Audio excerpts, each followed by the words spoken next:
Nimaga?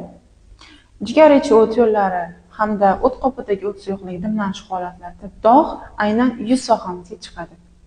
Bilamizki, bosh sohasi eng kuchli qon bilan ta'minlanadigan, eng tez qon bilan ta'minlanadigan a'zo hisoblanadi. Ana o'shaning uchun ham qondagi ko'tarilgan bilirubin miqdori hammasi mikrokapillyarlargacha yetib borganligi sababli, ya'ni qon tarkibida bilirubin ko'p, AST ko'tarilgan, желчная fosfataza, alfa-amilaz kabi fermentlar ko'tarilgan va ana shu fermentlar tarkibli qon bizning bosh sohamizgacha keladi va shuning hisobiga ham teri hujayralariga yetib borganda teri hujayralari pigmentatsiya natijasida shu turdagi melanin pigmentini ishlab chiqarilishini juda tezlashtirib yuboradi va shuning uchun ham, ya'ni qon aylanishi yaxshi bo'lganligi uchun ham, kuchli bo'lganligi uchun ham dog' aynan bizning yuz sohamizga tushadi.